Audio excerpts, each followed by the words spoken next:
everyone, today we're gonna take a dive and explore one of the most interesting and strange cases of shark attacks in history.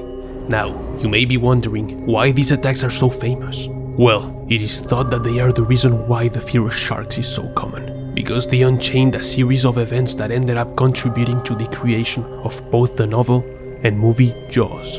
So what was so special about this man-eater shark that allegedly killed at least 5 people, all by himself? Well, the story goes on like this. It was a very hot summer in the year 1916. The East Coast was in the middle of a deadly heat wave, and people were desperate to cool off. Swimming along the beaches of New Jersey was a perfect escape. The ocean was refreshing, and no one really thought much about sharks back then. In fact, the idea of a shark attacking a human in American waters seemed almost impossible. But everything changed on July 1st, 1916. That afternoon, a young man named Charles Van Sant, just 25 years old, decided to go for a swim off the coast of Beach Haven, but he didn't make it far. Witnesses say they heard him screaming, not out of playfulness, but out of pain. A lifeguard pulled him from the water, and his leg was torn to pieces. He bled out before they could get him to help. First, people didn't want to believe it. A shark in New Jersey? No way. Strangely enough, some people even blamed sea turtles. But then, just 5 days later, it happened again. This time in Spring Lake, just 45 miles north. A man named Charles Brother, a hotel employee, was swimming on his day off when something dragged him under. He too was bleeding savagely. Both of his legs were torn off. He died before they even reached the shore. Now people were panicking. Tourists started fleeing the beaches. Newspapers ran sensational headlines. The idea of a rogue shark, a man-eater, gripped the public. But the most shocking part of the story hadn't even happened yet, because on July 12th, the shark swam inland into Matawan Creek. Now, this is where the story takes a surreal and almost unbelievable turn. Matawan is a small, quiet town in New Jersey, about a mile and a half from the ocean. The creek is narrow, shallow, and completely surrounded by trees, dogs, and houses. It's not the kind of place anyone would expect to find a shark. But that afternoon, around 2 p.m., a group of boys was swimming in the creek near a place called Wick of Duck. One of them, a local boy named Lester Stilwell, only 11 years old, suddenly began thrashing in the water. His friends heard him scream. Then, he disappeared beneath the surface. The boys ran into town, screaming that a sea monster had taken their friend. And at first, no one believed them. But a local tailor named Stanley Fisher dove into the creek to search for the boy's body. And what happened next shocked the entire town. As Stanley swam deeper into the creek, the shark attacked him too, in full view of dozens of horrified onlookers. It tore into his thigh and abdomen. Townspeople pulled him out, but he was gravely wounded and died hours later at the hospital. Just minutes after the attack, about a half-mile down the creek, the shark struck again. This time, a boy named Joseph Dunn. He was just 14 years old, and miraculously, Joseph survived. Though his leg was severely injured, he would become the only survivor of the Matawan attacks. In less than 2 weeks, 5 people had been attacked. And now, the entire country was in a state of hysteria. Beaches were closed. Fishermen took to the waters with rifles, harpoons, and even dynamite. Boats patrolled the coast looking for the so-called man-eater of New Jersey.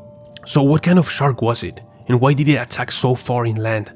So at the time, scientists were baffled. Some said it must have been a great white, large, aggressive, and capable of powerful bites. Others believed it could have been a bull shark, which is smaller but even more terrifying in one specific way. Bull sharks can survive in both salt water and fresh water. That means swimming dozens of miles up a creek like Matawan was actually possible, and even likely. But back then, the public didn't care much about marine biology. They wanted the killer caught and now. So a massive shark hunt began almost immediately. Fishermen, bounty hunters, and even random citizens flooded the Jersey shore with boats, nets, spears, and guns. People lined the beaches with binoculars. One hotel even put a steel mesh to create a safe swimming zone. The fear was unlike anything seen before in American coastal towns. Then, on July 14th, just 2 days after the Matawan attacks, something happened. A man named Michael Schleitzer, a taxidermist and big game hunter, was fishing in Raritan Bay, not far from the mouth of Matawan Creek, when he hooked something big. And after a long and violent struggle in the water, eventually, Schleitzer managed to kill the beast. It was a shark, an 8-foot, 325-pound great white. He brought it to shore, and when it was cut open, something shocking was found in its stomach, approximately 15 pounds of human remains, including what appeared to be flesh and bones. The press ran wild with the news. The man-eater had finally been caught. Schleitzer was hailed as a hero. the beaches slowly reopened, and just like that, the wave of fear began to fade. But not everyone was convinced. To this day, scientists still debate whether that shark was truly responsible for all 5 attacks, or whether more than one shark may have been involved. More than a century later, the 1916 Jersey Shore attacks still leave a mark, not just on the scientific community, but on pop culture as well. Because decades after the tragedy, author Peter Benchley would write a novel inspired in part by these events, Jaws. And when Steven Spielberg turned that novel into a blockbuster movie in 1975, the fear of sharks exploded all over again, and this time worldwide. But in Matawan, the memory runs deeper. Locals haven't forgotten what happened in their quiet creek, and if you visit the area today like I did, you'll find a haunting mural painted beneath a small bridge near the water. It shows a dark blue shark, its jaw wide open, reflecting on the water as if half of it was submerged, looming like a shadow over the past. It is not just a tribute to the victims, it's a reminder that even in the most unexpected places, nature can strike. What do you make of all this? Let me know in the comments below, and if you like this video, please consider subscribing to my channel for more strange and creepy real life stories. See you next time.